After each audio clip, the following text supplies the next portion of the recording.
ದೇಸಿ style cookies ಮಾಡ್ಕೊಳ್ಳೋಣಂತ. ಇದಕ್ಕೆ ನಾವು ಬೆಲ್ಲದ ದಶಮಿ ಅಂತ ಹೇಳಿ ಕರಿತೀವಿ. ಯಾವುದೇ ಅವನ್ ಬೇಕಿಲ್ಲ, ಎಣ್ಣೆಯಲ್ಲಿ ಕರಿಯೋದು ಬೇಕಿಲ್ಲ, ಏರ್ ಫ್ರೈಯರು ಬೇಕಿಲ್ಲ. ಸಿಂಪಲ್ಲಾಗಿ ಹಂಚ್ ಮೇಲೆ ಮನೆಯಲ್ಲೇ ಮಾಡ್ಕೋಬೋದು. ಹೆಂಗೆ ಮಾಡೋದು ನೋಡೋಣ ಬರ್ರಿ.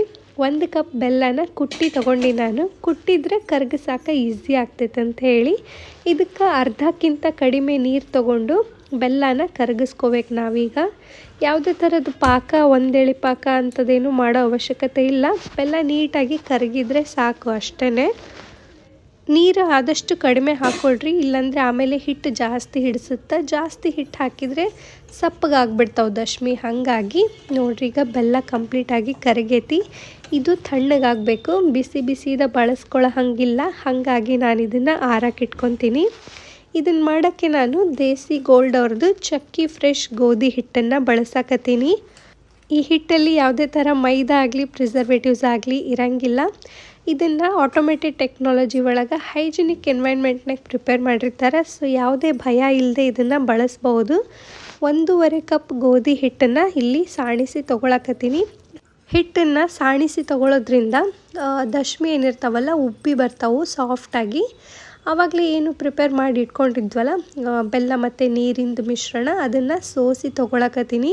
ಯಾಕಂದರೆ ಬೆಲ್ಲದಲ್ಲಿ ಯಾವಾಗಾದರೂ ಕಸರು ಏನಾದ್ರು ಇದ್ದರೆ ಅದು ಉಳ್ಕೊಂಡು ಬಿಡಲಿ ಅಂತ ಹೇಳಿ ಹಿಂಗೆ ಸೋಸಿ ಪೂರ್ತಿ ಹಾಕ್ಕೊಂಡಿನಿ ನಾನು ಇದಕ್ಕೆ. ಬೆಲ್ಲದ ಜೊತೆಗೆ ಒಂದು ಸ್ವಲ್ಪ ಗಸಗಸೆ ಹಾಕ್ಕೊಂಡಿನಿ. ಜೊತೆಗೆ 1 ಸ್ಪೂನ್ನಷ್ಟು ತುಪ್ಪ, ಮನೆಯಲ್ಲೇ ಮಾಡಿರೋ ತುಪ್ಪನ ಹಾಕ್ಕೊಂಡಿನಿ.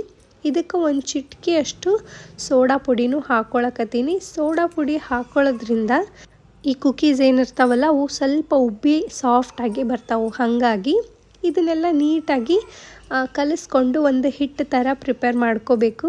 ಈ ಗಾರ್ಗಿ ಎಲ್ಲ ಮಾಡ್ತೀವಲ್ಲ ಆ ಹಿಟ್ಟು ಇಲ್ಲ ಕುಕ್ಕಿ ಡೋ ಇರುತ್ತಲ್ಲ ಆ ಹದಕ್ಕೆ ಇದನ್ನು ಕಲಿಸಿ ರೆಡಿ ಮಾಡಿ ಇಟ್ಕೋಬೇಕು.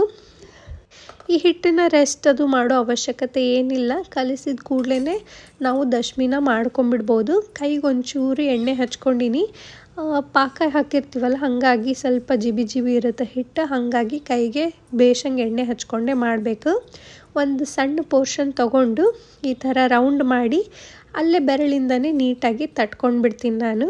ನಿಮಗೆ ಯಾವ ಸೈಜ್ ಬೇಕೋ, ಯಾವ ಶೇಪ್ ಬೇಕೋ ಆ ಶೇಪ್ನಾಗ ತಟ್ಕೋಬೋದು.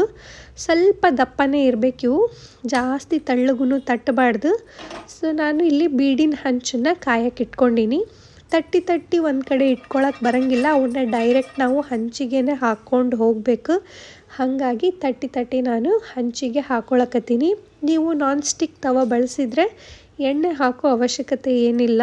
ನಾನಿಲ್ಲಿ ಬೀಡಿನ ಹಂಚು ಬಳಸಾಕತ್ತೀನಲ್ಲ ಹಾಗಾಗಿ ಒಂಚೂರು ಎಣ್ಣೆನ ಕೆಳಗೆ ಸವರ್ಕೊಂಡಿನಿ. ಈ ದಶಮಿನ ನೀವು ಮೀಡಿಯಮ್ ಫ್ಲೇಮ್ ಒಳಗನ ಬೇಯಿಸ್ಕೊಳ್ರಿ, ಅಂದರೆ ಒಳಗೆಲ್ಲ ನೀಟಾಗಿ ಬೇಯ್ತಾವು. ಒಂದು ಸ್ವಲ್ಪ ಕಲರ್ ಬಂದಮೇಲೆ ಟರ್ನ್ ಮಾಡ್ಕೊಂಡು ಬಂದರೆ ಆಗೋಯ್ತು. ನಮ್ಗೆ ಕುಕ್ಕೀಸ್ ಸಾಫ್ಟಾಗೆ ಬೇಕು ಅಂತಂದಿದ್ರೆ ಮಾಡಿ ಕಲರ್ ಬಂದಮೇಲೆ ತಕ್ಕೊಂಡು ಬಿಡ್ಬೋದು. ಒಂದು ಸ್ವಲ್ಪ ಬೈಟ್ ಇರಬೇಕು, ಚೀವ್ ಮಾಡೋಕ್ಕೆ ಬರೋಂಗಿರಬೇಕು ಅಂತಂದಿದ್ರೆ ಒಂದು ಸ್ವಲ್ಪ ಹೊತ್ತು ಸೈಡಿಗೆ ಈ ಥರ ಇಟ್ಕೊಂಡು ಇನ್ನೊಂದು ಚೂರು ಜಾಸ್ತಿ ಕಲರ್ ಬರೋವರೆಗೂ ಬೇಯಿಸ್ಕೊಂಡ್ರೆ ಆಗೋಯ್ತು. ನಾನಿಲ್ಲಿ ಬೆಂದಂಗೆ ಎಡ್ಜಿಗೆ ಸರ್ಸಾಕತ್ತೀನಿ, ಮತ್ತು ತಟ್ಟಿ ಈ ಕಡೆ ಹಾಕ್ಕೊಳಕತ್ತೀನಿ. ಕಲರ್ ನೋಡಿ ಬೆಂದಿದ್ದು ಆ ಕಡೆ ತಕ್ಕೊಂತ ಹೋಗ್ಬಿಟ್ರೆ ಆಗೋಯ್ತು. ಇವನ್ನ ಬಿಸಿ ಸರ್ವ್ ಮಾಡೋಕ್ಕಿಂತ ಆರಿದ ಮೇಲೆ ಜಾಸ್ತಿ ರುಚಿ ಅನ್ನಿಸ್ತಾವು. ಆರಿದ ಮೇಲೆ ಒಂಚೂರು ತುಪ್ಪ ಸವರಿ ತಿಂದರೆ ಇನ್ನೂ ಟೇಸ್ಟ್ ಅನ್ನಿಸ್ತಾವು. ಇವನ್ನ ಫ್ರಿಜ್ನಾಗ ಅದು ಇಟ್ಕೋಬೇಕಂತೇನಿಲ್ಲ, ಆರಾಮಾಗಿ ಡಬ್ಬಿ ಒಳಗೆ 1 ವಾರದ ಮಟ್ಟ ಸ್ಟೋರ್ ಮಾಡಿ ಇಟ್ಕೋಬೋದು. ಭಾಳ ಸಿಂಪಲ್ಲು. ಈ ಮಕ್ಕಳ ಲಂಚ್ ಬಾಕ್ಸಿಗೆ ಅದನ್ನು ಕಟ್ಟಿ ಕಳಿಸ್ಬೋದು, ರುಚಿ ಅನ್ನಿಸ್ತಾವೆ. ರಿಫೈನ್ಡ್ ಶುಗರು, ಪ್ರಿಸರ್ವೇಟಿವ್ಸು ಇರುವಂತಹ ಬಿಸ್ಕಿಟ್ಸ್ ಬದಲು ಇದು ಭಾಳ ಒಳ್ಳೆಯ ಆಪ್ಷನ್ ಅಂತಲೇ ಹೇಳ್ಬೋದು. ನೀವು ಇದನ್ನು ಎಲ್ಲರೂ ತಿಂದಿದ್ರೆ ಕಾಮೆಂಟ್ ಮಾಡಿ ತಿಳಿಸ್ರಿ ನಂಗೆ. ಬೆಂದಿದ್ದವನ್ನ ನಾನು ಸೈಡಿಗೆ ಎತ್ತಿ ಇಟ್ಕೊಳಕತ್ತೀನಿ. ನೋಡ್ರಿ, ನಮ್ಮ ದಶಮಿ ರೆಡಿನೇ ಆಗೋದು. ಮಾತಾಡ್ಕೊತ ಇವನ್ನ ಆರಿದ ಮೇಲೆ ಕಾಯಿಸಿದ ತುಪ್ಪದ ಜೊತೆಗೆ ಸರ್ವ್ ಮಾಡಿರಿ. ನಿಮಗೆ ಈ ರೆಸಿಪಿ ಇಷ್ಟ ಆಗಿದ್ದರೆ ವಿಡಿಯೋಕ್ಕೊಂದು ಲೈಕ್ ಮಾಡಿರಿ, ಹಂಗೆ ಕಾಮೆಂಟ್ನು ಮಾಡಿರಿ. ಮತ್ತು ನಿಮ್ಮ ಫ್ರೆಂಡ್ಸ್ ಆ್ಯಂಡ್ ಫ್ಯಾಮ್ಲಿ ಜೊತೆಗೆ ಈ ವಿಡಿಯೋನ ಶೇರ್ ಮಾಡೋದು ಮರಿಬೇಡ್ರಿ. ನನ್ನ ಚಾನಲ್ಗೆ ಸಬ್ಸ್ಕ್ರೈಬ್ ಮಾಡಿರಿ, ಫಾಲೋ ಮಾಡಿರಿ. ಮತ್ತು ಇನ್ನಷ್ಟು ಇಂಟ್ರೆಸ್ಟಿಂಗ್ ರೆಸಿಪೀಸ್ ತೊಗೊಂಡು ಮುಂದಿನ ವಿಡಿಯೋದಾಗ ಸಿಗ್ತೀನಿ. ಅಲ್ಲಿವರೆಗೂ ಬಾಯ್.